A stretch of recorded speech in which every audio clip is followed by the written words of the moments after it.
Today, we're joined by Glenn Gao, the CEO success coach, a former CEO with 25 years of experience, of which he spent 5 years as a venture capitalist training portfolio company CEOs. He's a board member and an expert in AI and received an MBA from Harvard Business School. Welcome, Glenn. Hey, super glad to be here, Jose. Happy to have you, truly. Right. It sounds really interesting because I've heard of something synonymous with being a superstar, someone being an entrepreneur instead of an entrepreneur, somebody who takes on the goals and responsibilities of the organization and moves towards those, not just their own roles. Now that to me is a little bit different here in that you're going to go start something, and I have to, as a CEO, I have to figure out whether or not I'm going to fund you doing that. That's what I think of as an entrepreneur. And it's almost like a skunk works. You're going to go off and try something, and I'm willing to bet on you to do that. You don't have to be a superstar for that necessarily. You just have to have a really good idea and the ability to execute against it. Right. So you can be a superstar in that role, or you can be a superstar over in accounting when you figured out we can use AI to do all this accounting. Don't need to hire a bunch of people to make this happen. That would be an example. So then I guess you could say that there's an opportunity right now for people to become superstars in some capacity if they were to figure out how to use AI to completely change and revolutionize things. That's one way, for sure. Interesting. Now, that might actually be a good segue into your expertise around AI and specifically around how you help other C-suite high-level executives understand and strategize with AI. So could you talk to us a bit about what you're doing there and what you've done? So I want to share some stories about my CEOs that I took and what they're doing, because one of the great benefits of my job is I learn from my CEOs. And I want to share what I learned. So one CEO went to the company in an all-hands meeting and said, I want every single person in this room to use AI over the next 3 weeks. I don't care what AI you use. I don't care how you use it, but I mandate that you use AI. And then at the end of 3 weeks, I want you to report back to your manager. What did you learn? What worked? What didn't work? What was frustrating? What was easy? What capabilities did you discover that you didn't realize existed before?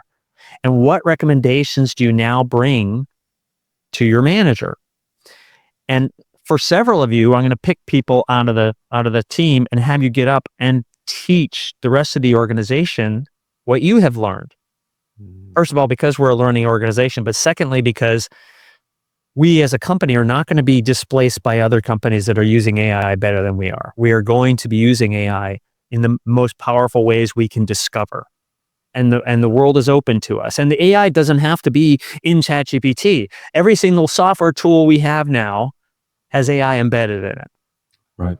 So have you learned how to use that? And what does it work? Is it helpful? Does it make your job easier? These are the things we need to learn. And so he's created this continual learning process by not just encouraging people, but saying you must use AI. That's one example. I want to give you another example. One of my CEOs was working with his co-founder, and they were working on culture. The CEO was focused on the culture. The other person, who was the CTO, was not interested in changing the culture, not their shtick. Right. And yet it was critical. The CEO helped the CTO become part of the culture team. And they were having a conversation over Slack. And so the CEO said, I'm getting really frustrated with this conversation. It's not going anywhere. So he said, recently, we have taken some personality tests. In this case, it was the Myers-Briggs test. Yeah. And so the CEO said, here are my results. Here are the CTO's results. I'm going to give the results to ChatGPT. And then I'm going to feed in the Slack conversation I'm having with my CTO, tell ChatGPT what I'm trying to accomplish in terms of culture, and have ChatGPT tell me what to say. And he was blown away, completely blown away, because he found the way to communicate to the CTO, to help the CTO understand how culture actually was important. to that individual and to the company as a whole. And so now they are having a conversation about how to improve the culture of the company, all thanks to using this extremely powerful tool. Mhm. Wow. So that if anything, that kind of brings me into another question about disruption, and About what? the effect about disruption, about the effect that AI is going to have on organizations, on how people understand each other. It seems like this is a big unlock for trying to understand other people and formulate strategies to be more effective in one's job. But how would you say that C-suite is thinking? How is C-suite, in your opinion, thinking through AI in the disruption within their industries and how are to be disruptive within their industries? Oh, so let's think about it this way. We'll say at the C level, we first have to take a look at what is already happening, because I guarantee stuff is happening. Sometimes people want to acknowledge they're using AI, sometimes they don't, Right. but it's definitely happening. So now we have to ask ourselves what kind of risk profile do we have? So there are risk concerns related to privacy, data privacy, and personal information, and client information or customer information. And so we need someone, usually in IT, helping us understand the risks we have related to using all this data. Mm-hmm. Now, there are ways to manage that. But when I talk about the risk profile, we have to ask, well, are we going to suppress the use of AI until we can fully get the risk controlled?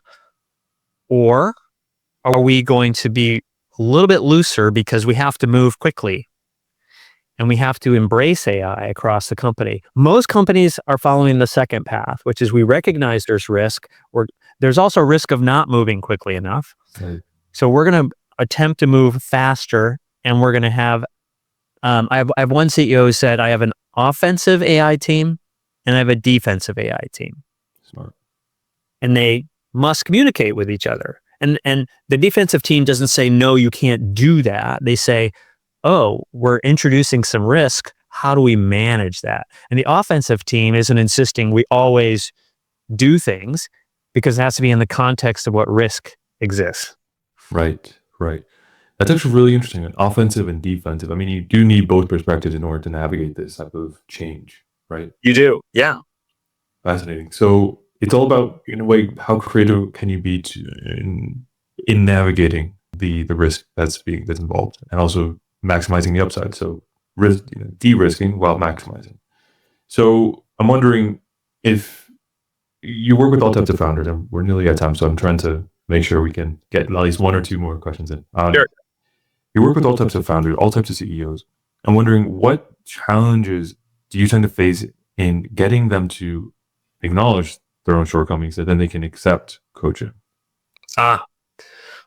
Well, there's an interesting question that I ask people who are considering coaching, which is, what could your life look like if you had a coach that helped you get there? So let's look 18 months, 3 years out, and tell me what you want your life to look like. This is an important question, because most of the time the CEO is focused on what has to happen today. I have a board meeting come up. I have to get the board deck out. They're not thinking about their life as a whole and whether or not they're enjoying their work. And part of my job is to help them step back and say, yes, I need to do that board work, but I also need to spend time with my family. I also need to develop these executives. I also need to raise money. And how am I going to fit all that in? And so having an external voice can help prioritize what is actually possible and help that CEO scale themselves. This is something I don't think I mentioned, but in the venture world, over a 5-year period, 60% of CEOs get fired. Hmm. Now, they get fired because they're not growing the company fast enough. But if you go deeper, you realize what happened was the investors put money in, and that person was the right CEO at that point in time. They were just the right person. But everything has changed. The company has grown some. They've encountered certain challenges. They have more people. They have more customers, they have more technical problems, and the job of the CEO has changed. It has scaled. And what's critical for the CEO is they need to scale along that path and grow as the company grows. And that's the most effective thing a coach can do, is help them through that scaling process to understand you have a new set of responsibilities. Let me help you understand how to manage those sets of responsibilities that are different from what you're comfortable with doing. Exactly. Exactly. And sometimes you need somebody to show you those areas, to Exactly. push you in that direction. Otherwise, we won't push ourselves. That's right. One of my CEOs said, "Glenn, I don't know what I don't know. Mhm. So help me figure that out so I can go work on that." Exactly. Exactly. So, if anything, that might be a great place to end the session for today, at the very least. Um, so, everybody out there, if you're looking for a success coach, for a CEO success coach, then go to Glenn Gao, I believe, glengao.com. Is that right? Uh, and reach out, see how he can help you. Honestly, this one session, this one podcast episode, it has opened my eyes in a lot of ways. So hopefully it has opened all of yours. Well, Glenn, I really appreciate you taking the time, truly. Jose, it's been a pleasure. Thank you so much.